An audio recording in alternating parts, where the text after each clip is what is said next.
asalaamaaleykum yéen ñi seetaan seen chaîne bi di Kacci Kacci TV ñuy dalalaat ki nga xamante ni mooy capitaine Seydina Oumar Touré fas yéene amaat ak moom jotaay bu yaatoo yaatu. waaw salaamaaleykum waa Sénégal salaamaaleykum Kacci Kacci TV. Je vais commencer d'abord par remercier aussi tous les Sénégalais et surtout waa Kacci Kacci TV d'abord. Pourquoi? Parce que c'est la deuxième fois que je fais une interview avec vous. La première fois da ngeen dem ba sama dëkk defal ma interview pour wane Sénégalais yépp que pour wane Sénégalais yi fu ma jóge. Vraiment j'avais beaucoup aimé et là aussi dama ñëwaat pour def ak yéen interview pour mën a remercier Sénégalais yi ci élan de solidarité bu ñu ma defal ci lu ñu ma waa Sénégal defal. Et je voudrais aussi defaale fu benn clarification xam nga ñu bari dañuy bëgg def ak man interview les gens m'ont appelé. Vraiment des gens respectables yoo xam ne que je respecte mais malheureusement tout le temps je me dis que man je n'ai pas quoi dire c'est-à-dire tey bu ñu ma bëggoon ma wax je pense que domaine bu ma war a wax Sénégal tey il y a quelqu'un qui est mieux qualifié que moi j'étais que capitaine. Si c'est le domaine de la sécurité il y a des commissaires à la retraite il y a des colonels à la retraite. Si c'est dans le domaine aussi de l'armée ainsi de suite il y a des militaires à la retraite. Donc je pense que à l'étape actuelle de la chose je ne suis pas un politicien donc m'inviter devant la télé pour man je n'ai pas beaucoup de choses à dire mais vous nag comme nit ñi defal nañ ma élan de solidarité li mënuma ci dara lii il faut que ma remercier Sénégalais yi te comme yéen ko initié je suis obligé de le faire passer par vous moo tax may wax quoi sinon je ne pense pas que j'ai beaucoup de choses à dire parce que tout ce qui devait être dit a été dit. gannaaw bañ la bàyyee nga nuyoo ba pare capitaine dañuy daal di jublu ci waxtaan wi suñu laaj mu njëkk mooy keroog gis nañ bañ la ràjjee fële ca gendarmerie nationale nga daal di dem fële ca université doon jàng ñu bëggoon xam naka la njàng mi demee foofu ci daara ju kawe ji. Effectivement xam nga bu ma paree sama bu ma déposé j'ai déposé d'abord une démission j'ai formulé une démission que j'ai adressée à la hiérarchie léegi on avait deux options soit accepter ma démission ou ne pas l'accepter et que je continue dans la gendarmerie mais les gens ont pensé c'est-à-dire ont choisi me radier c'est-à-dire ñoom au lieu ñu nangu sama démission mais dañoo ne dañ may radier te différence bi entre radiation bi ak démission bi c'est que bu ñu ma radier c'est-à-dire dañuy yàq lu ma def gendarmerie c'est-à-dire dañu may en quelque sorte dañu may jël toute l'expérience que j'ai dans la gendarmerie c'est-à-dire dañuy jël yàq sama grade comme j'ai compris que loolu moo nekkoon objectif bi yàq sama grade te moi dans ma démarche je ne suis pas dans le combat ou autre chose donc ma ne alhamdoulilah j'étais inscrit à la fac man xam nga du bu ma paree laa inscrire ça aussi c'est il faut le clarifier parce que ça peut pas être aussi rapide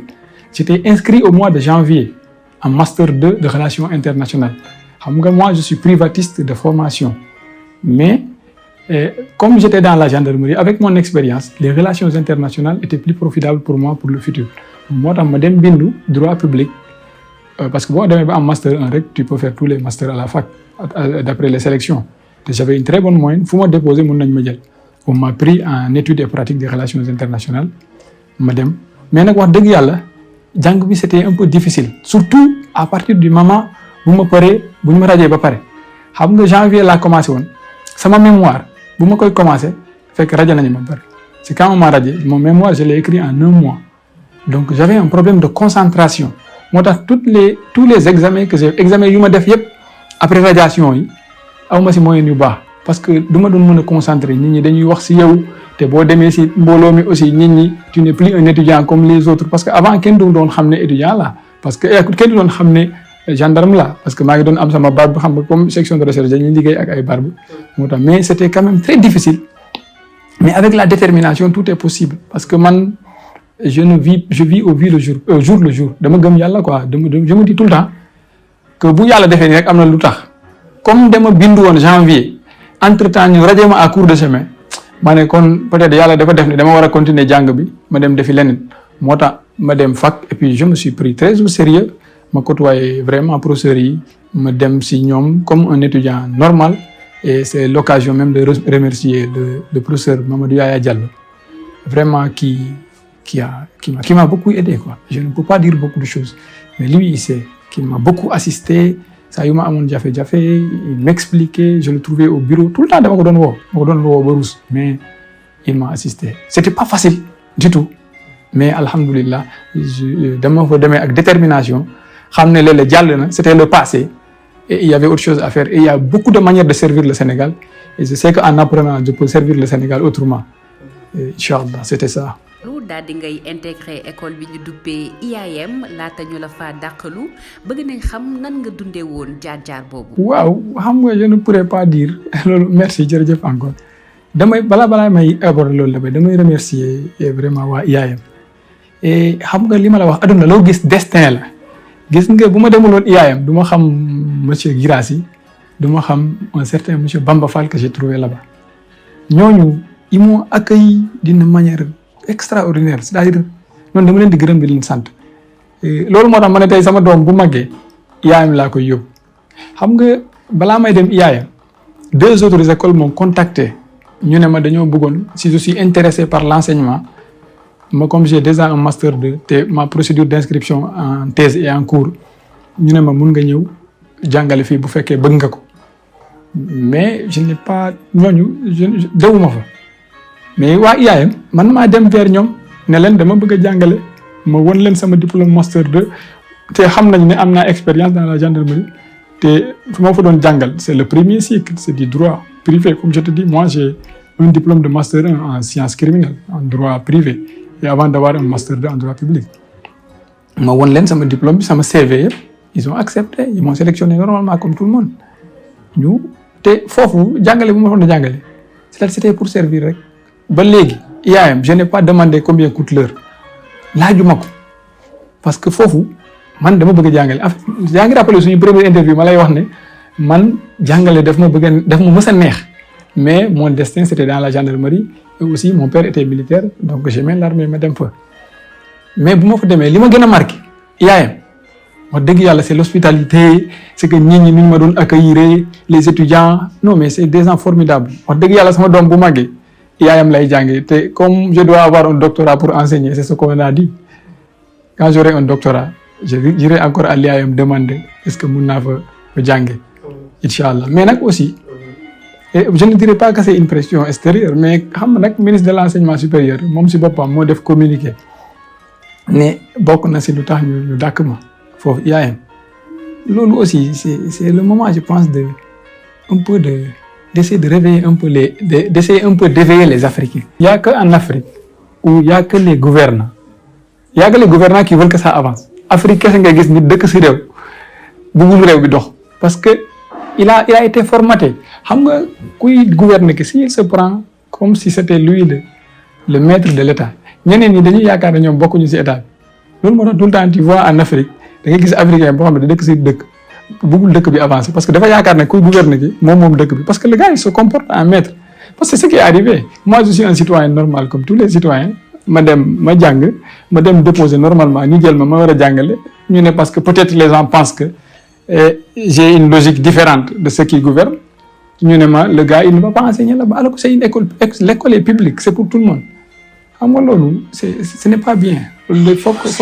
ñu xoolaat ko te loolu malheureusement ça aussi ce n'est pas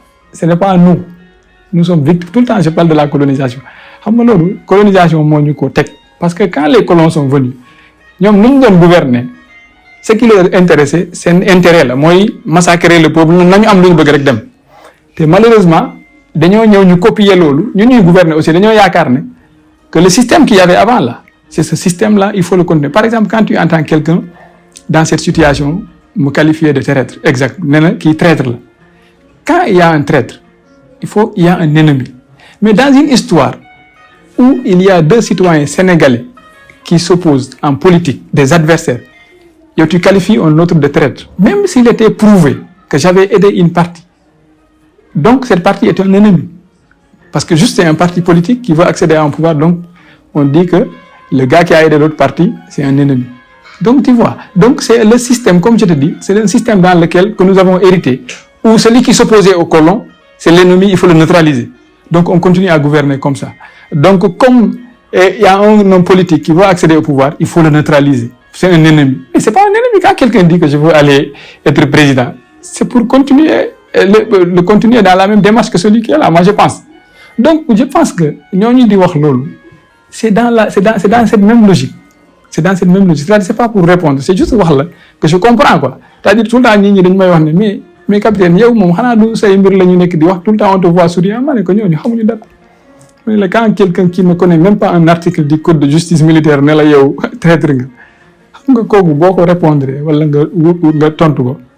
c'est perdre ton temps. Moi je ne réponds jamais sauf une fois le colonel Aziz Ndaw c'est quelqu'un que je respecte beaucoup vraiment dama koy gërëm di ko sant voilà lui il a compris il sait qu'il y a aucune indiscipline derrière la réponse que je lui ai adressée parce que lui c'est un connaisseur moom bu ñu nekkee gendarmerie di liggéey sax dañ doon woo colonel Aziz Ndaw di ko laaj ci ay affaires yoo xam ne leeruñu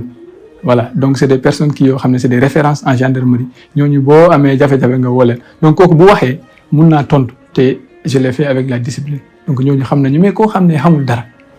il connaît rien kooku il ne fait que profiter de l'État pour se maintenir wala wax pour am li mu lekk kooku boo ko tontoo da ngay sonal sa bopp donc c'était juste pour faire un résumé pour wax la l'esprit dans lequel nous en Afrique on gouverne moo tax il va être difficile d'avancer parce que ceux qui gouvernent prennent les autres tous ceux qui ne sont pas d'accord c'est des ennemis alors que les gens sont là ñuy débattre il y a la contradiction juste pour faire évoluer le pays de toute façon moi je ne suis pas en contradiction avec personne je ne suis pas politique est-ce que mos nga ma dégg may waxu politique hein niki noonu lañu daal di nemmeeku benn élan de solidarité maanaam askanu Sénégal daanaka ñoom ñëpp ñoo taxaw temm di nakkarlu loolu nga xamante ni lañ la teg ba tax nañu ubbi sax cagnotte ana nan nga ko dundee woon. Vraiment loolu sama touché loolu je n'ai pas les mots pour dire merci dama leen rek laa mën a wax merci en fait si j'avais une autre manière bu may mën a gërëm Sénégalais yi dinaa leen gërëm. parce que lii wane na ne c'est-à-dire Sénégal parce que dañoo wane ne que ñun nuroowuñu ak ñeneen peuples yi dañoo wane ne que les gens sont justes vraiment que les gens sont justes et man je ne sais pas quoi dire à part seulement dire merci aussi ba ma bëggoon profiter occasion boobu pour wax tuuti ci affaire cagnotte bi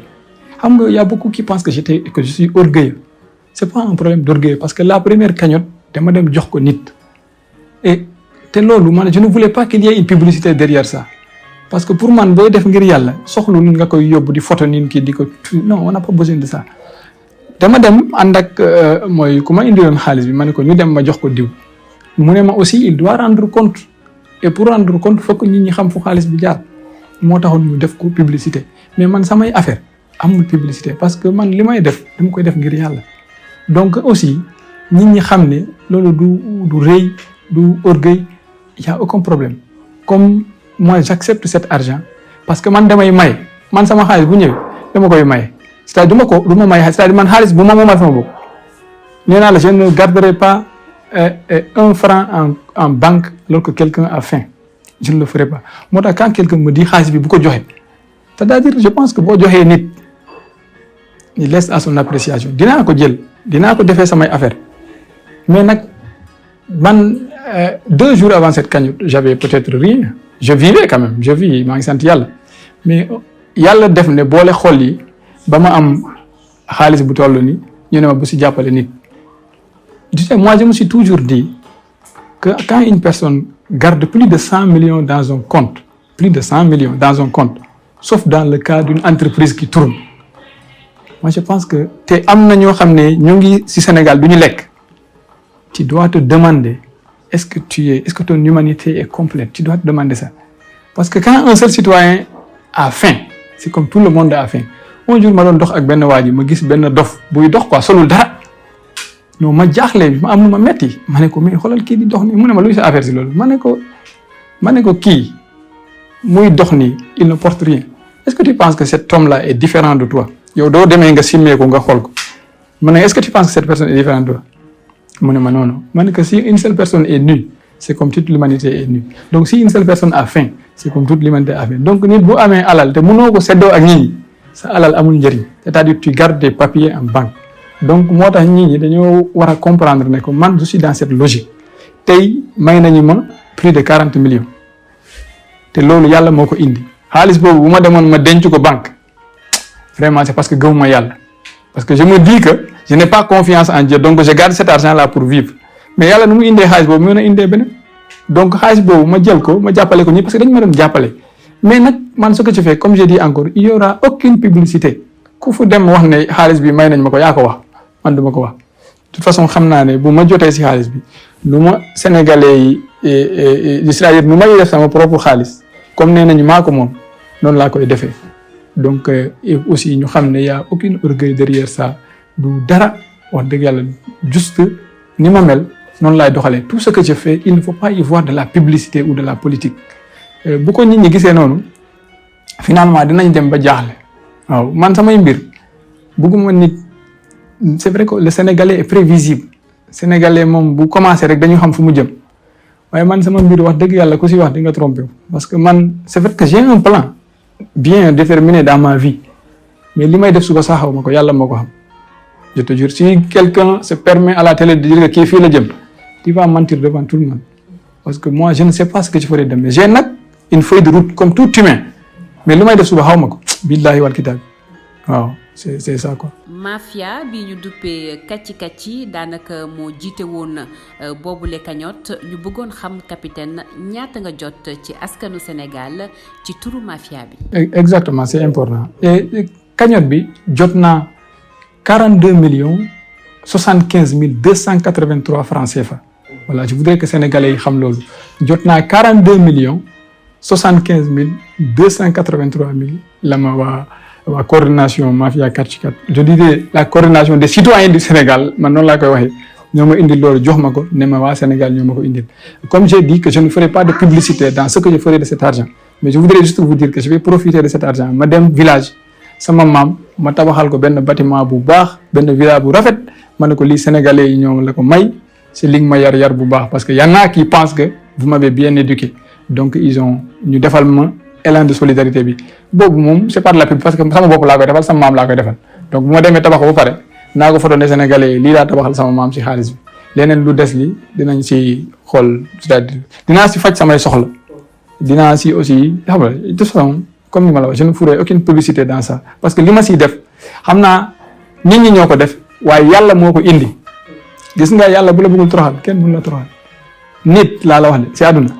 yàlla rek moo jar a ragal yàlla moo jar a calculer pour calculer nit il faut pas calculer une personne quel que soit son pouvoir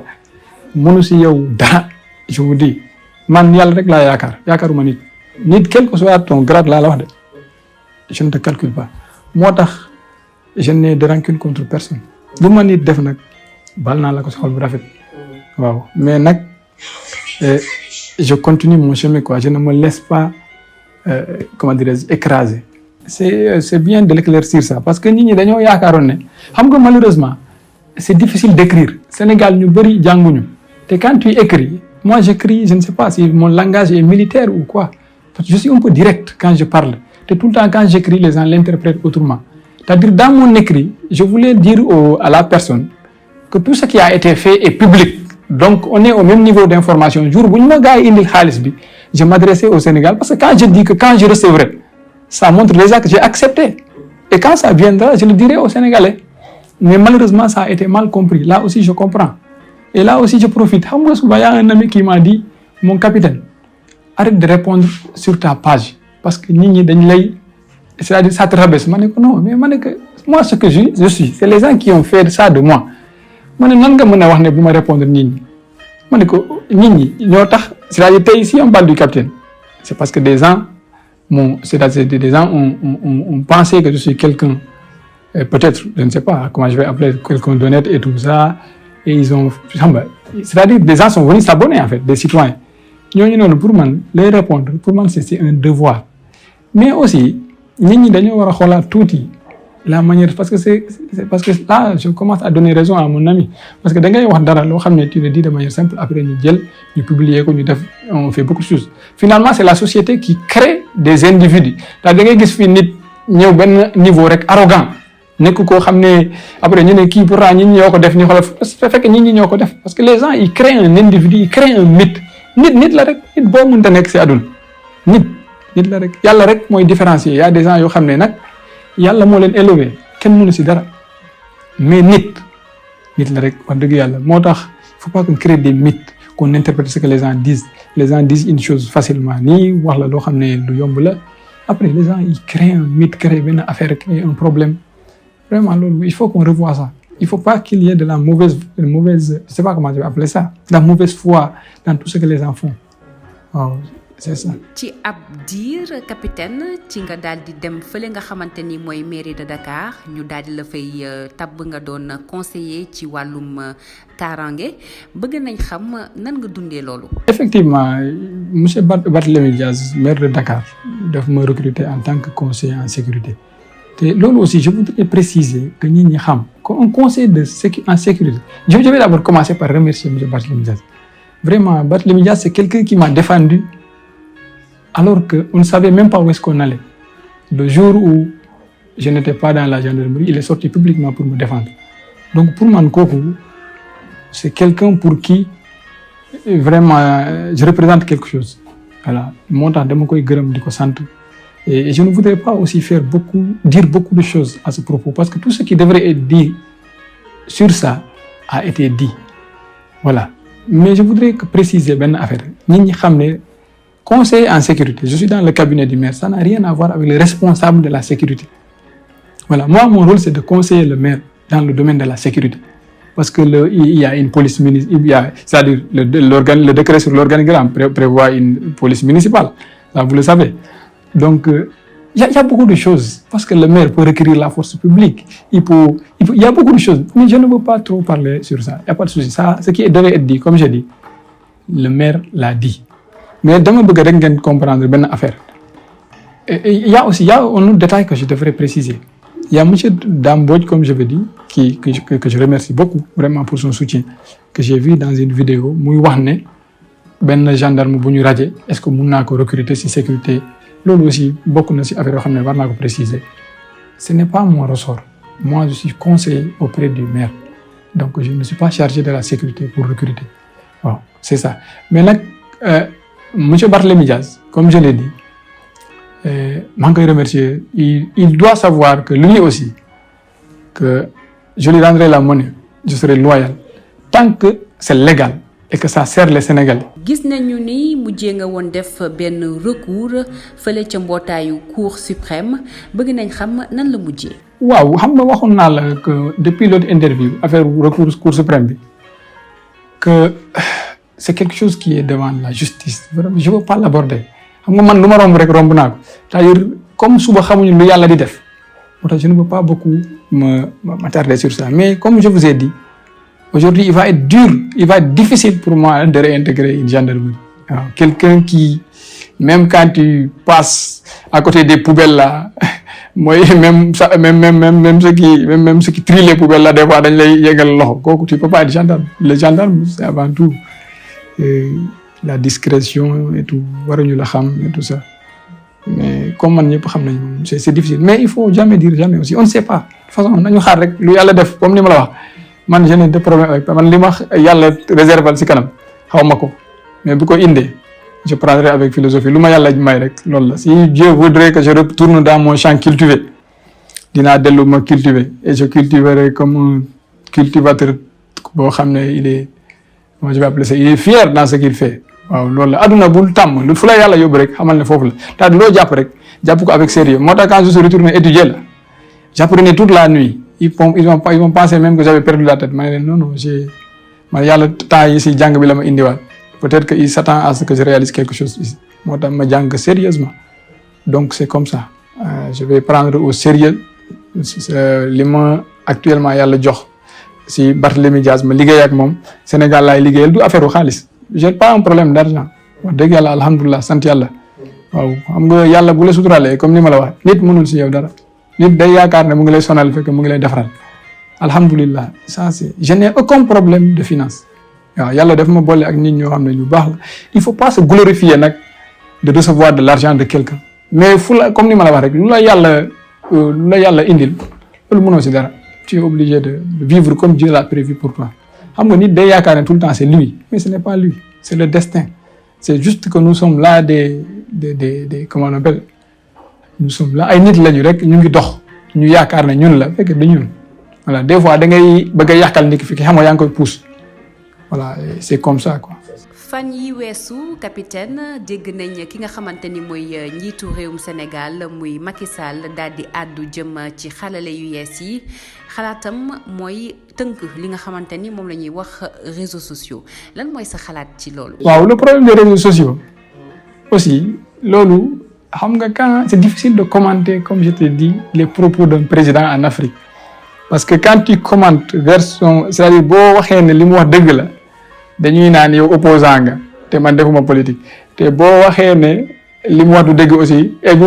mu wax aussi dëgg la boo waxee li mu wax du dëgg ñu ne opposant nga bu mu waxee dëgg nga ñu ne la tu es avec lui mais je peux donner un avis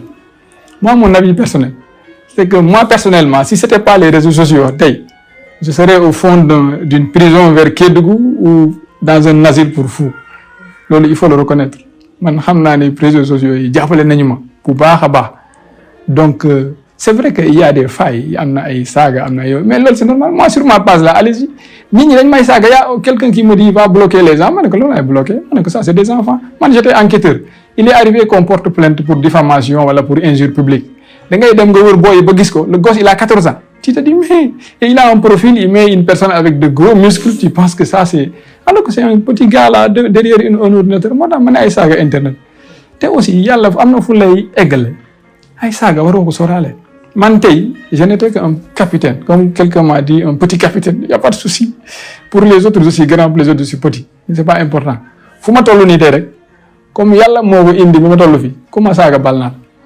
waaw ay saaga c'est des détails c'est des enfants qui insultent sur internet loolu partout dans le monde les États-Unis c'est la plus grande démocratie au monde foofu ni ça day mbéj président en France on a vu quelqu'un qui a giflé le président il a pris combien il n'a même pas pris 1 an de prison il est sorti donc am na fooy toll ci àdduna yaakaar naa ne vraiment da nga war a dépasser yeneen ñi ay saaga Facebook ça c'est des détails c'est des mécontents qui n'ont pas peut-être mangé le matin ou ñenn ñi c'est même pas des mécontents ce qu'ils disent c'est vrai là si tu veux pas être insulté il faut pas faire des choses pour lesquelles on va t'insulter si tu fais ce que tu dois faire ñu saagal grave continue parce que ñu ngi lay saaga dañ lay saaga rek mais il faut pas reprocher à des gamins de dire ce qu'ils pensent c'est rien du tout pour moi. tey jii suñu réew ñu ngi dëgmal ay élections yu am solo muy élection législative yii di ñëw ñu nar a fal ñi nga xamante ni ñooy toogal askan ba fële ca càppaandawu réew mi ñu bëggoon xam ndax capitaine Touré fas yéene na samp na ndëm. nekk candidat ci élection législative comme li ma la wax moi je ne sais pas ce que je ferai demain mais au moment où je te parle wax dëgg yàlla je ne pense pas à faire de la politique. Je ne sais pas ce que le futur me réserve mais dans ma vie je n'ai jamais pensé à faire de la politique ba fu ma toll nii mais nag xaw ma parce que aussi xam nga adduna bi souvent c'est en allant de l'avant que des choses te viennent dans la tête parce que ce qui m'est arrivé à l'IAM moi je me dis que dañ ma jaay doole moi je me dis mais nag aussi yàlla moo leen jàppale rek ñu jaay ma doole y a pas de souci je comprends mais xam nga yooyu noonu da lay bëgg ça crée quelque chose en toi da ngay ne comme pour régler lii foog ma def politique foog ma def ko. mais loolu yaakaar naa bu ma demee def tey politique c'est jox naa nit ñi lu ñu bëgg parce que ils veulent me pousser à bout ma def li ma waroon def peut-être moi c'est comme ça que je le pense mais wax dëgg yàlla ba fu ma lay waxal ni gis nga man même boo xoolee man ci samay interview moi je ne prépare même pas man boo ma déggee may wax rek da nga xam ne moi je parle sincèrement aux gens avec mes mots je ne mos nga ma dégg ma citer verset de Coran wala ma dem ut ay citation philosophique ma réciter ko moi il me faut 24 heures pour réciter un fascicule à la fac. Moi, je n'apprenais pas à examen avec fascicule, je te dis, 24 heures. Si je veux réciter des choses là pour impressionner le Sénégal, ça, je peux le faire en 24 heures. Mais je ne veux pas aussi. Je sais que les gens veulent faire ça pour me rendre justice, peut-être, pour sécuriser sur le plan du salaire. Mais je pense que ils vont créer un politicien opportuniste. C'est-à-dire qu'il profite de la situation pour être député. Après, je suis à l'Assemblée nationale. li ma fa war a def dama fa def man laay lijjanti sama salaire ak sama auto sama carburant après je vais utiliser mon poste là avec mon immunité diplomatique je vais aller ouvrir des parkings de véhicules je vais aller faire des trucs c'est-à-dire c'est pas pour dire que les députés sont comme ça de dama lay wax dans mon cas si tey je faisais ça waaw comprendre naa yéene bu ma sénégalais yéene ak lépp mais wax dëgg yàlla nañu ma baal si c'est sur le plan du salaire seulement maa ngi ak Barthélémy Diaz je sais que je recevrai mon salaire tant que Barthélémy sera là-bas tant que je ne serai pas mort. Je sais que Barthélémy sera là-bas. J'ai confiance en lui jusqu'à l'extinction du soleil, comme disait l'autre. J'ai confiance en M. Barthélémy Diaz. Bu fekkee salaire rek moo tax ñi ñu bëgg ma nekk député nañu xam ne maa ngi am salaire bu baax j'ai un bac plus 5, j'ai 9 ans de service. Dans mon salaire, tout ça a été pris en compte. Je ne veux pas dire quel salaire je reçois, mais dites aux Sénégalais que M. Barthélémy Diaz me paye très bien. Il n'y a pas de souci. Voilà. Et j'ai confiance en lui. Je sais que ce n'est pas quelqu'un qui peut céder à la pression. Et il l'a dit aux Sénégalais, ils l'ont entendu. Je suis encore du Kassante et du centre sénégalais. Que les Sénégalais aussi comprennent que dans ce que je fais avec M. Barthélémy Diaz, moi je ne vois aucun règlement de compte. Moi je fais mon travail. Je vais vous dire quelles sont mes compétences. C'est-à-dire peut-être que compétences aussi, du ay wax, ay jëf la. Té man li ma def gendarmerie, je pense que doy na. Moi dans ma formation, j'ai un diplôme de chef de section. Chef de section au combat. Ceux qui vont en Casamance là, ceux qui marchent avec des hommes là-bas pour combattre, ils ont un diplôme de chef de section. Moi j'ai un diplôme de chef de section, j'ai un diplôme du cours d'application de gendarmerie, j'ai un diplôme de directeur d'enquête. J'étais officier de police judiciaire. J'étais capitaine de la gendarmerie sénégalaise. J'ai fait un stage en terrorisme à Gaborone, au Botswana. J'ai été au Soudan où j'ai escorté des autorités de l'ONU en tant que commandant de peloton pendant 15 mois. Si quelqu'un ose remettre en cause ma capacité, je pense que c'est parce qu'il remet en cause la compétence des forces de l'ordre sénégalaises. Moi, je pense. Au Sénégal, les gens veulent politiser même l'armée. C'est-à-dire le fait de remettre en cause ma capacité, remettre en cause la capacité de l'armée. L'armée, c'est une affaire sérieuse. Souvent aussi, sur les réseaux sociaux, que capitaine Touré, le ministre des Forces armées. Vous savez, en réparant une injustice, il ne faut pas créer une injustice. Comment tu peux prendre un ancien capitaine alors qu'il y a des colonels qui ont fait 35 ans d'armée? Tu dis que tu en fais un ministre des Forces armées. Mais là, tu crées une injustice. C'est vrai que c'est une digression. C'est juste pour vous dire que nous, l'esprit africain que nous avons, il faut que nous changions. Il ne faut pas qu'on essaye de régler les choses coûte que coûte par la force ou bien par la réparation. L'armée, c'est une chose très sérieuse. Moi, vraiment, quand le général Tine a été démis de ses fonctions, et c'est la chose qui me fait... Ça m'a fait très, très, très mal. Mais il y a le ban. Vous savez, armée, je vais vous donner un exemple. Quand j'étais sous-lieutenant, je devais présenter un piquet d'honneur au général Sersen. J'étais à la section de recherche. C'était ma première journée même là-bas. Il venait une visite. C'est juste pour dire que l'esprit que nous avons dans l'armée, que les gens avaient on avait dans l'armée, parce que je ne suis plus dans l'armée. Quand le général Sersen est venu à mon niveau, je devais lui présenter une troupe. Quand il restait devant moi, je suis resté presque 5 minutes sans respirer. Tellement tu vois le gars de haut. Tellement tu vois le gars, comment il est important. Quelqu'un qui a ce niveau, tu le dégommes comme ça, quoi. Mais tu crées un choc. C'est-à-dire, un militaire, lui, il s'en fout du président. Le militaire, ce qui l'intéresse, c'est le général. Si le général tire sur le président, il tire sur le président. Donc, pour lui, le général, ce n'est pas un humain. Moi, le général, il se dit, quand il n'est pas un nid, donc, quel est l'armée? Moi, militaire, ce n'est pas un jeu, c'est quelque chose de sérieux. Et si on veut continuer dans la paix, la stabilité, pour le Sénégal, il faut laisser tranquille la police, la gendarmerie et l'armée. Il ne faut pas utiliser la gendarmerie pour traquer les opposants, utiliser la police pour traquer les opposants. C'est-à-dire ça fait effondrer le mythe. Le mythe, je te dis, ça crée des frustrations internes. Tu dois le savoir. Tu dois le savoir. Tu vois tout le monde croiser les bras. Après, tu te dis, qu'est-ce qui se passe? Écoute, tu ne sais pas que tu avais créé un problème. Et j'en profite pour remercier le général Tine. Le général Tine, c'est un homme honorable. C'est-à-dire, tu connais les généraux que tu vois dans les films. C'est un général comme ça, comme tu les rêves dans les films. Tu sais que ça, ce n'est pas un petit gars. Ce n'est pas le gars qui marchande des galons. Moi, je dis général Tine, je me dis que le Sénégal est un grand pays. Parce que quelqu'un qui a les principes de général Tine, je ne sais pas général. Il n'a jamais marchandé ses galons. Je l'ai connu que récemment. Mais,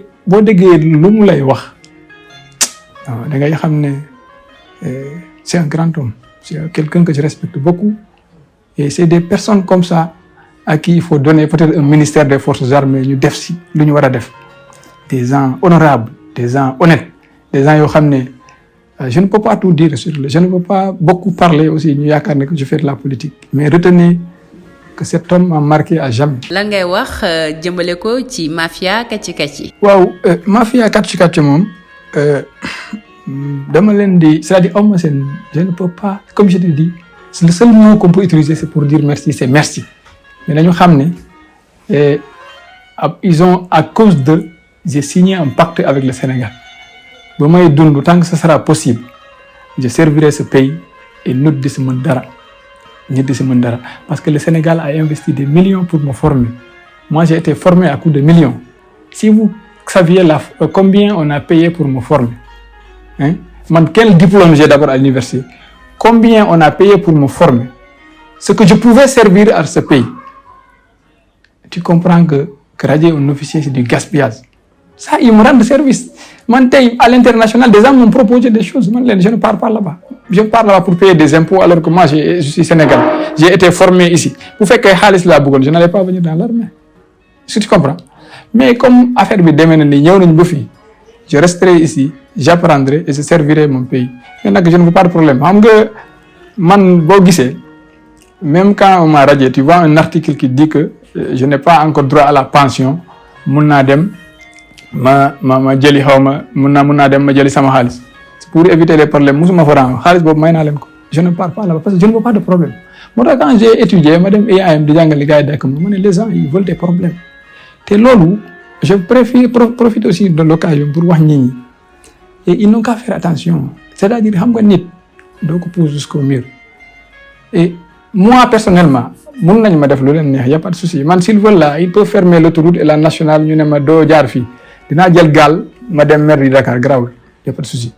Mais si les gens s'en prennent à ma famille ou de collecter des informations autour de moi pour aller utiliser ça pour ternir mon honneur, parce que l'objectif de tout service à la nation, comme je te dis, c'est pour la nation, c'est pour nos familles, c'est pour nos enfants et nos enfants. Mais vous devez utiliser des informations personnelles collectées par l'État. Là, ce n'est plus de l'État, c'est du banditisme. C'est là beaucoup d'effets. Chacun a le droit de se défendre. te bu ñu demee ba egg foofu man personnellement mais bu ñu demee ba commencer di def ay affaires yoo xam ne ça ternit mon honneur ou l'honneur de ma famille ils n'ont qu'à aller demander au colonel Abdou Mbengue ou au général Tine si moi je peux nuire. Voilà, c'est pas des menaces nag, c'est pas des menaces. Je ne menace personne. Moi je suis quelqu'un qui croit à la République, qui pense que faire fuiter certaines informations c'est ternir l'image de l'État. Parce que moi je suis parti ici ba Soudan de défendre foofu l'État du Sénégal, de montrer une image. Si les gens voient aujourd'hui moi faire des choses, ils vont se dire est-ce que le gars là, ce qu'il disait, il n'était pas hypocrite. Je suis parti là-bas, lieutenant à 25 ans. Ils me disent comment vous faites au Sénégal pour être lieutenant à 25 ans. J'ai dit on étudie. Ils me disent que votre père est général. J'ai dit non. J'ai dit que mon père est adjudant dans l'armée. Ils me disent c'est pas possible. Tu comprends? Je leur dis que nous, on a dépassé ce niveau où tu deviens général parce que ton père est général ou lieutenant parce que ton père est lieutenant. Non. Donc nous, là-bas, tu étudies là. Donc là, il faut qu'on continue à conserver ça. Je suis passé par le circuit normal. Sans papa, c'est un adjudant dans l'armée. Ma place. Moi, j'utilise cette place-là pour bloquer Kenen. C'est l'ordre normal des choses. Parce que je me dis que non, parce que moi, je sers l'État, il faut bloquer les autres. Parce qu'ils n'ont pas les moyens, parce que quelqu'un a la force. Mais ça, beaucoup de fait, il ne mérite pas ton poste. Nga nek poste bo xamné mérite mo la fa indi nga egg fa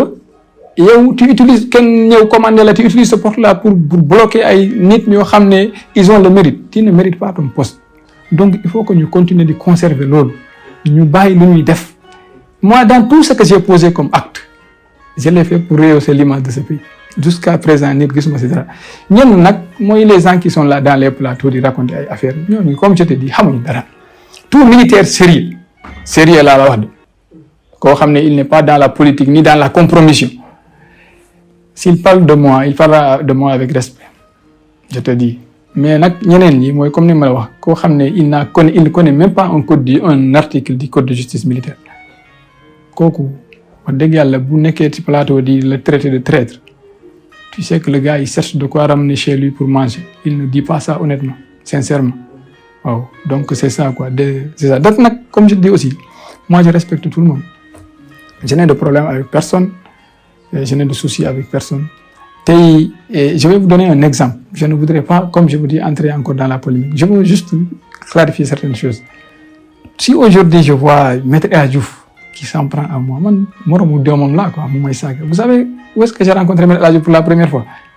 C'est à la section de recherche. Je suis ubbi sama bureau, fait comme taxaw ci couloir bi di rang pour dugg ci bureau commande. Je me dis maître loo fi def? Je ne vois pas Maître El Hadji Diouf connu, moi je vois un homme âgé qui a l'âge de mon père et qui est quelqu'un dans ce pays pour moi. Je me dis maître mais lay def fii? Je dois voir le commandant. Je me dis man maay capitaine Touré kay, il est assis.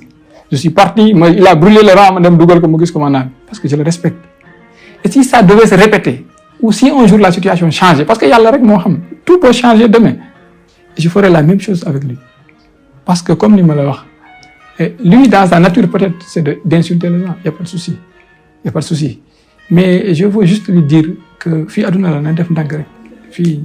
jarul yenn ni quoi. La vie, ça dure que quelques temps et puis c'est fini. Moi, je me rappelle de mes amis quand j'étais au CP.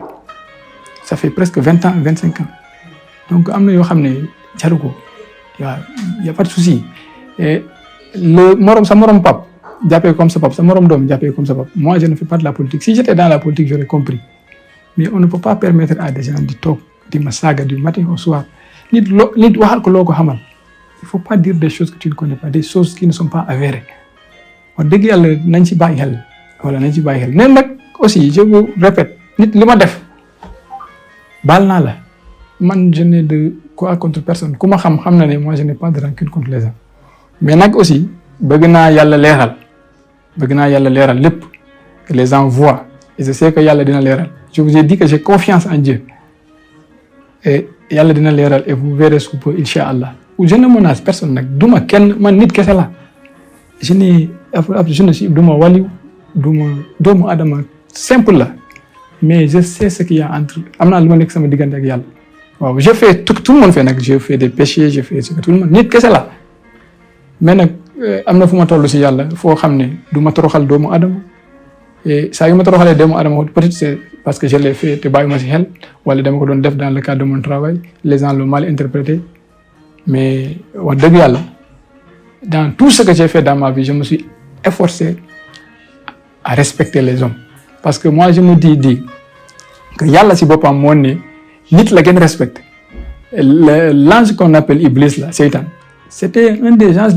les plus proches de Dieu lu la yàlla punir ko c'est parce que dañ ko ne la sujjóotal nit rek mu bañ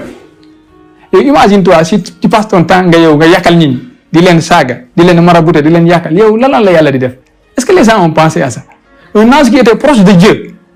yàlla ne ko sujjóotal kii mu rëy bañ loolu rek moo tax ñu alal ko adduna yëpp toute sa vie yow nga nekk nit simple toi chaque matin da ngay xëy si nit ñi di leen yàq di wax seen der di leen wax lu ne est-ce que toi tu as pensé fooy fekkee yàlla loolu c'est des choses très importantes auxquelles les gens doivent penser lii adduna la ay xaalis yi ay alal yi ay oto yi du dara wax nga nag bëgguma alal si j'ai un véhicule comme tout le monde je conduis si j'ai ce que les gens je le fais mais jaraluma saa ren di ginaar tour dara di ginaar jaraluma ko parce que ñëpp noonu toute une vie est une vie voilà nan ñu bàyyi lu ñuy def voilà ñu xoolaat donc ça c'était important que ma wax ko nit ñi xam ko quoi jërëjëf. nañ la may capitaine nga sànni kàddu ci kàllaamay pël sa mbokk yi mën a for ci li ngay wax. waaw c'est vrai que aussi bu ma mënoon wax toutes les langues du Sénégal dinaa ko doon wax fii tey pour mën a remercier Sénégalais yi mais comme pël kese ak wolof laa dégg je juge nécessaire que ma wax ko si pël voilà bu ma mënoon wax si langue yëpp parce que tout le monde m'a aidé vraiment amul kenn koo xam ne Sénégal fii tey si làkk bi nga bokk wala si religion bi nga bokk wala si appartenance bi nga bokk boo xam ne vraiment supporté wu ma loolu li ma touché la moo tax comme les gens sont peut-être am na ñoo xam ne jànguñu te bu ma lakkee pël dinañ ko yëg moo tax ma bëggoon def quelques mots en pël ñu xam ko musidɓe fulɓe Sénégal musidɓe sénégalais ça c'est à couper après waaw musidal Sénégal mbiɗo salminamo kala inde mum e yettode mum e vraiment ko Sénégal wannimi kam ko mawni wallahi gila mi fuɗɗodira e ɗiɗo probléme ɗi mi noyi yimɓe ɓe ɗi nanganimi bimbi nanganimi kikide ɗi nanganimi yawrum e mi hawrat e neɗɗo salmina kam leɓa ha wulla e neɗɗo si wannima ko wayi noon vraiment a andat ko fi Allah tan waɗi neɗɗo ɗi waɗi o anon e ko ɗum waɗi hande vraiment mi falnu jarde yimɓe ɓe wiyaɓe vraiment mi weltima ha para kala woda ko mi haali e yimɓe ɓe e gandon e aduna ko waɗi important wona jawdi wona laamu koko woni hakkude ma e Allah ko e min de ko woni hakkude am e Allah ko mino waɗi feere taw ɗi woni no mbo wi'iri ni no wi'irani aw ko ɗum waɗi vraiment o yimɓe ɓe min andi ɓe jahilani kam mais mi wona jahile min ko Allah tan mi gomi e tagaɗo fotoyani noon ala ko wawanimi erto tan tagaɗo noon erto ayi si a wuuri haalama haalaka andu a nafani si a wuuri a toñaka andu a nafani neɗɗo toñata tan ayi noon neɗɗo kala si toñama andu toñoɓe ko Allah wallata ɓen si Allah wallani ɓe ala ko wawi hen ko ɗum waɗi an kala ko mbaɗeɗa muñ neɗɗo kala ko neɗɗo wawima wadde e aduna muñ accuɗumbo e Allah e Allah ɗi woodi ayi si neɗɗo toñima a yettima Allah darat mais si neɗɗo toñima accidi ɗum e Allah tan ɗon ko Allah yoɓantama e jobdi Allah ndi ɓuuri musde si tawi ko yettagol jobdi Allah ndi ɓuuri musde si tawi noon kala ko jobdi Allah ɓuuri foof kala hunde ko ɗum waɗi min wona goɗɗo ananam ɗo tagaɗo ala ko goɗɗagaɗo wawanima si wona warama si warima han tawa naɓima e takko Allah tawa a yetti Allah walla naɓama kaso si neɗɗo naɓima kaso tawa a fowrima ana andi kaso koto hoore kala ko neɗɗo wawata wonde koto hoore te min ko wonto hoore am ko ala hay probléme e mi weltima wallahi ha wana mum ala e kono mi wi non gandoen noon kala aduna ɗo tagaɗo wawanani tagaɗo no munni hay hunde hay fus ko tagaɗo wawani wana mum ala kala ko neɗɗo waɗi ko Allah walli ɗum waw yimɓeɓe no lutotanɗe Allah mbakkilo tagaɗo noon no mani wona yakkam ɗum tagaɗo sa wata ɗum walde tan wona yakkam ɗum wona jotte kala yottagol wona neɗɗo yotto e mbakkilode si neɗɗo toñi on jaafe wona jotte gacce Allah yotta noon hay yottadi Allah ndi wona neɗɗo ñaago min mi ñaagaki Allah yottano kam neɗɗo ha tampinam wallahi par ce que min andi kala neɗɗo no wayi ko Allah tagiri ɗum Allah taga neɗɗo mbo moƴƴa taga neɗɗo mbo bona si Allah tagi neɗɗo no mbo boniri ko a ñaganta mo tan Allah waɗa mo neɗɗo moƴƴo ha si tawi an ko cikkuɗa ko ɗi moƴƴi wiya Allah no Allah ñimɗuma e ɗum ɗon mais on ɗon no yaafo mbo koni ko ɗum waɗi min kala neɗɗo ko waɗi mi aduna mi yaafima e noon kala vraiment wona ganane kam mi on haysi on nanno mino asa e nder gayka ha kallugge mino ubba gande ɗo e hendu ndu mi foforan ndu ko gasata ko jam tan gonmi awa si on tigui noon yeehi ha maayi tan gande ko kay Allah gondi awa gande tagaɗo kono ruttino hoore mum e Allah tan surtout ko c'est important ɗum mino faala gando ɗum neɗɗo si toñima wona yetto accudu ɗum e Allah waaw wona noon kala ñaago Allah no tampin neɗɗo par ce que Allah ɗi yiɗi neɗɗo Allah ko ɓuuri yidde e aduna ko ɓiko neɗɗo ko ɗum mbiyannomi ɗo nane e jolfe mbimi iblisa ko malayika ɓattinoɗo neɗɗo ɓattinoɗo Allah mais si a yi Allah halkimbo c'est parce que Allah ko winamo tan mbo sujjantagaɗo mbo sali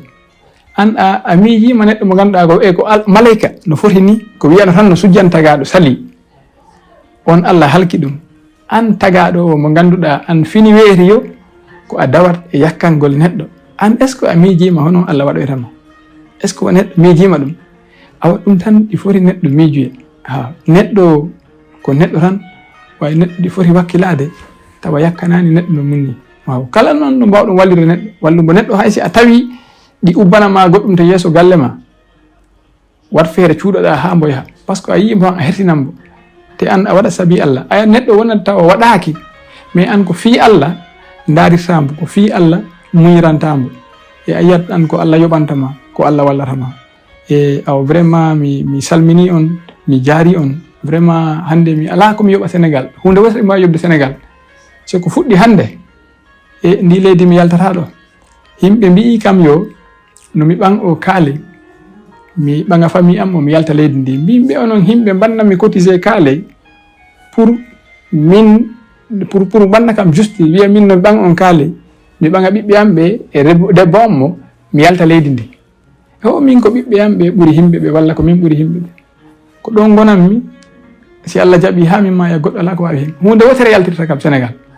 taw komi yaha mi janggoy mi ɓeyda komi jangi ko pour mi ara mi waɗa servir ndi leydi wawi tagaɗo mbimami tagaɗo wawata kam yaltinde ndi leydi ha tagaɗo ko min wi on ni e ndaron kala to yeeso e gandon noon kala Allah yoɓat ndaare tan ko arta to yeeso si Allah jaɓi Allah wona noon mi waliw mi fala goɗɗo sikka komi waliw walla komi ceernajo min hay alqur'ana komi jangi ko mi yawtan tabara kono noon ɓay alqur'ana o ɗi waɗa joni traduire e français mi jangat ɗum mi jangat ɗum no yimɓe ɓe piw mi ndaara mina andi ko Allah wi toon e ko Allah wi toon ko ɗum mino waɗira ɗum utiliser c'est à dire aɗa andi neɗɗo ko gandal jeriñ gandal kono a liggor ɗum an wona janngu alqur'ana ha teppina ganda ko Allah haali ana waɗa ko ganduɗa ko ɗum welanima ana andi ɗum ko yakkanto ɗum ko yakkanto e moƴƴani awa mino salmina kala neɗɗo mino weltani Sénégal fof e on jaafoto noon andi noon neɗɗo kala no poroyɗa yo no mbawɗa ni yo ko a neɗɗo tan ɗi woodi nde wonde peut être ko mbaɗanmi tawa welanani on tawa weyɗani mais min komi neɗɗo tan mi waɗa hunde ko ganduɗa ko ɗum hakkille am ɗe mbaɗimi dicté tawa ko ni tan neɗɗo koko hakkille ma o kono Allah ko fodima ko to Allah rewnima ɗo ko ɗon ndewata nde wonde noon a waɗa ko ganduɗa tawa neɗɗo ɗi nanganima ɗi weltanima tawa on tigui yiiɗa ɗum mais ganda ko Allah tan waɗirno yeyi on jaafoto tan neɗɗo ko neɗɗo tan ko ni tan e mino welti wallahi mino welti mino jaara kala neɗɗo on jaarama fof yimɓe Sénégal. dafa mel ni fii la ñuy daal di desani ci waxtaan bi capitaine soo amee kàddu yu mujj yoo bëgg sànni. voilà si li may tàggatoo mooy juste que damay gërëm sénégalais yi di leen sant et am na ay nit ñoo xam ne dañ ma wax ne jëlal xaalis bu la sénégalais yi cotiser nga dem bitim réew ak sa njaboot loolu buñ ma ko waxee dama reetaan quoi dama ne man bu fekkoon confort familial kese moo ma tax a jóg je pense que tey dinaa rester gendarmerie quoi man ay nit Sénégal dem wër cotiser ma xaalis indil ma ñu ne ma yow jëlal xaalis boobu nga yóbbu sa famille dem mais xanaa man sama famille moo gën Sénégal ñu ma cotiser ñenn ñoo xam ne caaf la ñuy jaay jël seen 300 francs yoon di ma ñu ne ma man naa jël sama famille yóbbu leen du ma leen yóbbu fenn fii laay nekk parce que sénégalais laa comme tout le monde et je vais servir ce pays parce que je sais que ce pays même Sénégal moo ma formé pendant pendant des années dépensé xaalis si man ba pare sénégalais yi cotiser ma xaalis aussi jox ma ko donc loolu moo tax je vais rester ici au Sénégal je vais servir les Sénégalais te personne n'y pourra absolument rien à part Dieu waaw man nag yaakaaruma dara yàlla rek laa yaakaar je n'ai rien comme force à part la force humaine et la force de Dieu mais nag yàlla la yaakaar waaw comme ni ma waxoon encore bal naa ñëpp amaluma kenn ak mais damay ñaan yàlla rek mu leeral lépp pour que ku ne xam te fu muy leeral aussi mu bañ ci toroxal nit parce que moi je ne veux pas que les gens souffrent man bu ma sañoon les personnes ne souffriraient ñëpp dinañu am man c'est comme ça man moo gisee ñu ma liggéeyal ñëpp s'ils témoignent vraiment fekk demuñu pour faire de la démagogie xam nañ ne man je n'ai jamais eu de problème avec personne j'applique la loi nag man même bu ma nekkee armée samay élément tu commets une faute je t'applique le taux maximum moo tax quand on m'a dit que j'ai commis une faute on m'a appliqué 60 jours je ne me suis jamais plaint voilà je me suis jamais plaint voilà loolu amul problème vraiment que les gens sachent que man Sénégal rek laa am les Sénégalais l'ont montré encore que ñu xam ne man je n'ai aucun problème alhamdoulilah même gendarmerie les gens pensent que j'ai un problème avec je n'ai aucun problème avec la gendarmerie man gendarmerie quand ils devaient décider pour moi les officiers 5 officiers de gendarmerie ont dit que je ne dois pas être radié quand un civil me radie vous pensez que ça me dit quelque chose ça me dit absolument rien je n'ai rien parce que la gendarmerie ils savent que j'ai servi avec honneur et dignité tout le monde le sait ya solu kenn mënu si wax dara même quand l'IAM m'a licencié la gendarmerie est sortie pour dire que ñoom ils n'ont rien à voir avec ça c'est pour te dire que moi je n'ai aucun problème j'ai des promos là-bas j'ai des gens que je respecte là-bas on a de très bonnes relations donc il y a rien et tant que la gendarmerie ne sortira pas dire que moi j'ai fait quelque chose sachez que ceux qui disent là c'est des bruits de couloir c'est des gens qui cherchent à manger ils peuvent continuer et jamais de la vie la gendarmerie ne sortira pour dire que moi j'ai fait quelque chose et je pense que le jour où ils sortiront pour le dire et il y aura une réponse aussi appropriée et je sais que ce sera impossible parce qu'il y a absolument rien qui a été fait au contraire moi j'ai sauvé l'honneur de la gendarmerie et ils le savent eux ils savent moi eux et moi savons on se limite là si c'était juste pour yàq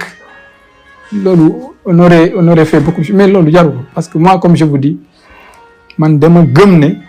je servais la patrie avec honneur te loolu c'est après avoir quitté là-bas que tu le montres parce que moi j'ai formé des gens yow tu t'imagines moi je forme des gens ma jàngal leen comment se mettre au garde je jàngal leen lépp honneur et la dignité après man ma génn gendarmerie wala di dem fa di divulguer ay affaires xam nga ça c'est être bête. Mais comme j'ai dit man personnellement les gens peuvent me faire ce qu'ils veulent, ils peuvent collecter mes informations bu leen neexee terema lu leen neex, mais que les gens ne s'attardent pas à toucher ma famille s'ils le font moom, parce que nit kese la mun naa baal lu ne, mais am na yoo xam ne boo ko jéemee dem, parce que je sais que ça c'est illégal, am na yoo xam ne boo ko defee c'est illégal. Parce que j'étais là-bas, les gens savent que je sais comment ça se passe. Là je sais xam nañu ko am na yoo xam ne boo ko defee de toute façon y a pas de souci, allons-y rek comme yàlla baax nit doo ko pousse ba mu nekk si mur bi. Alors eux ils savent que même ceux qui se racontent sur internet là, ils savent que je ne suis pas encore entré dans ça. Parce que boo déggee ñi di raconter, tu sais que les gens ils racontent des choses, tu sais que ce n'est même pas cohérent. Moi si je rédige même quelque chose pour quelqu'un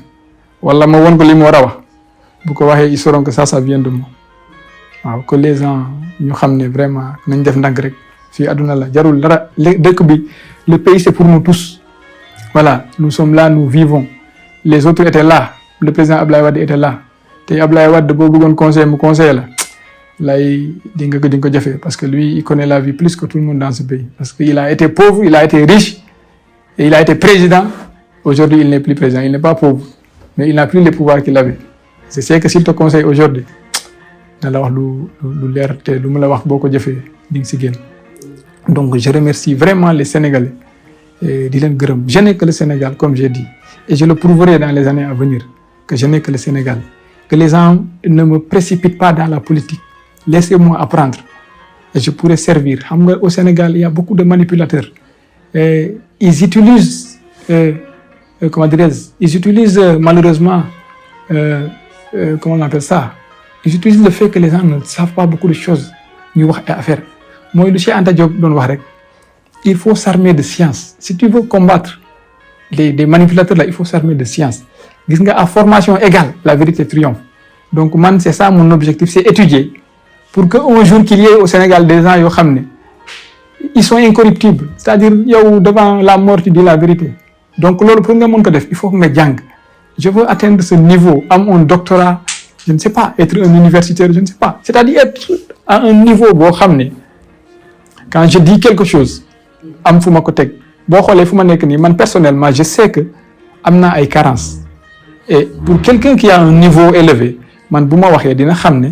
il me reste des choses. Donc yooyu il faut que ma compléter ko. Il faut pas qu'on précipite la personne dans un champ boo xam ne parewul. Après on va créer un autre problème parce que demain on peut me pousser pour mun naa nekk benn poste boo xam ne attanuma ko. Après je vais être là-bas pour la politique et je vais aller créer des entreprises, virer l'argent de l'État là-bas et m'enrichir.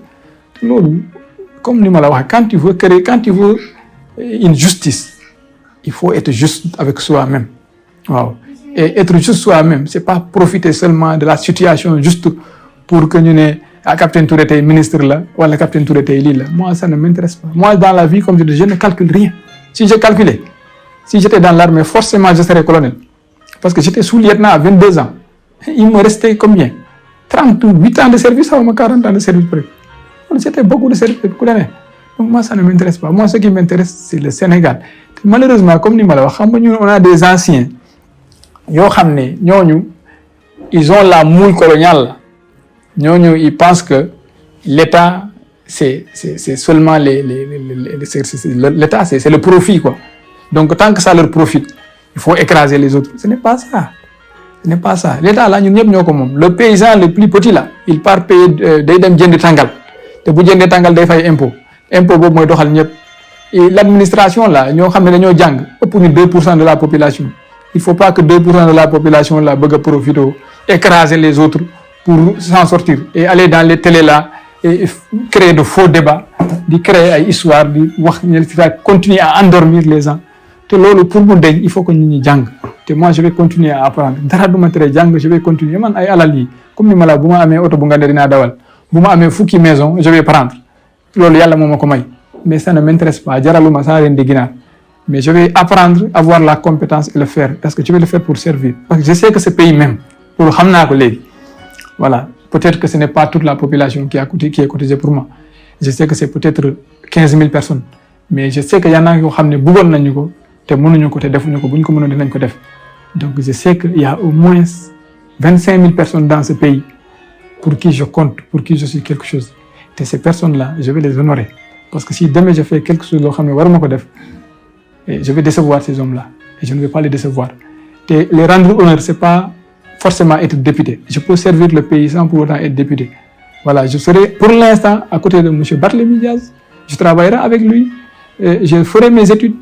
je ne quitterai ce pays que pour aller étudier et revenir si je dois y aller sinon je suis là et je serai au Sénégal te nit mënu ma fi bind yàlla rek moo ma fi ñu leen jël waaw te naka yàlla dina ma àtte aussi ak nit ñi on verra de toute façon comme li ma la wax yàlla am na ça c'est moi qui vous le dis il faut y croire gis nga yàlla boo ko bàyyee sa bopp du la bàyyi Dieu il ne te laisse pas c'est-à-dire comme ni ma la wax boo aduna xam nga du bari tax yàlla mu leen di seetaan c'est parce qu'à un certain moment de leur problème il perd espoir sur Dieu il ne faut pas être perdre espoir gis nga yàlla dalay buux bu nekkoon montagne dalay buux ba nga bëgg a daanu après mu tey la indiwaat la c'est pour voir foo toll si moom il faut toujours faire confiance en Dieu te bul fayu bàyyil yàlla fayul la tant que yaa ngi bàyyi sa bopp yàlla wallahi day fayu et vous verrez et je ne veux pas que les gens pensent que je suis un érudit ou autre je ne suis rien nit laa rek mais j'ai confiance en Dieu te ku am confiance yàlla du la bàyyi voilà et c'était très long et c'était imbriqué j'ai dit beaucoup de choses à la fois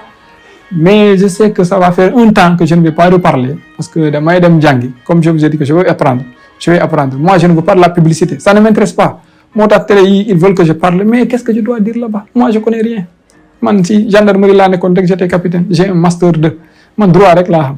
te droit c'est vrai que le droit est important mais c'est pas la vie adduna boo ko bëggee xam il faut être transversal foog nga jàng lu bëri foog nga xool lu bëri foog nga def lu bëri donc il me faut apprendre la vie parce que moi je suis facile à tromper comme disait l'autre voilà man ku ñëw si man rek je pense que tu es bien comme moi et je ne dis pas que je suis bien aussi yàlla rek moo xam ko bien mais je crois rapidement aux gens donc loolu yëpp il faut que ma travaille ko il faut que je travaille ma personne waaw seul Dieu sait de quoi sera demain waaw sant yàlla alhamdulilah vraiment jërëjëf kontaan naa si yéen vraiment vous j'appartiens aux Sénégalais ils n'ont qu'à faire de moi tout ce qu'ils veulent sauf un homme politique pour l'instant nañ ma bàyyi ma jàng et je pourrais servir les Sénégalais à la mairie de Dakar waaw je vous remercie sincèrement waaw jërëjëf kontaan nañu bu baax a baax jërëjëf merci